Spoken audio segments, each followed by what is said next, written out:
BJP के मंत्रियों ने पार्टी को कर दिया परेशान, लगातार सेना का कर रहे अपमान। विजय शाह के बाद जगदीश देवड़ा के बिगड़े बोल, विपक्ष को दिया मौका, बीजेपी क्या देगी जवाब। मध्य प्रदेश में एक के बाद एक बीजेपी नेता अपने बयानों से मोदी सरकार के सारे किए धरे पर पानी फेरने में जुटे हैं। पहलगाम घटना के बाद ऑपरेशन सिंदूर से पाकिस्तान को धूल चटाने के बाद बीजेपी देश भर में सियासी माहौल बनाने में जुटी है, लेकिन मध्य प्रदेश सरकार के मंत्री विजय शाह के बाद डिप्टी सीएम जगदीश देवड़ा ने भारतीय सेना को लेकर विवादित बयान देकर सब गुड़ गोबर कर दिया है। इसके चलते बीजेपी को जवाब देना महंगा पड़ रहा है। मंत्री विजय शाह ने ऑपरेशन सिंदूर में अहम रोल अदा करने वाली कर्नल सूफिया कुरैशी को आतंकवादियों की बहन बताया, जिसे लेकर बीजेपी पहले ही बैकफुट पर खड़ी है। अब डिप्टी सीएम जगदीश देवड़ा ने भारतीय सेना पर विवादित बयान दे दिया है।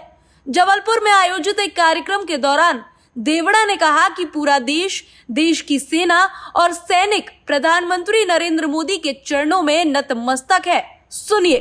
जिन माताओं के सिंदूर को मिटाने का काम जिन लोगों ने किया, जिन आतंकवादियों ने किया और जिन आतंकवादियों को जिनने पाला, जो पाल रहे हैं, उनको नेस्त नाबूद नहीं कर देंगे तब तक चैन की सांस नहीं लेंगे। और यशस्वी प्रधानमंत्री जी को हम धन्यवाद देना चाहेंगे। और पूरा देश, देश की वो सेना, वो सैनिक उनके चरणों में नतमस्तक है। उनके चरणों में पूरा देश नतमस्तक है।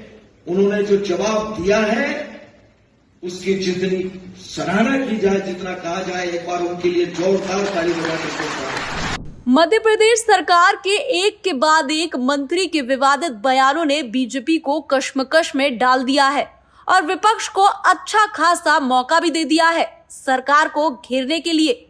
जहां एक और ऑपरेशन सिंदूर को लेकर बीजेपी देश भर में तिरंगा यात्रा निकालकर सियासी माहौल बनाने में जुटी है, लेकिन मध्य प्रदेश सरकार के मंत्री सेना का अपमान करने में जुटे हुए हैं।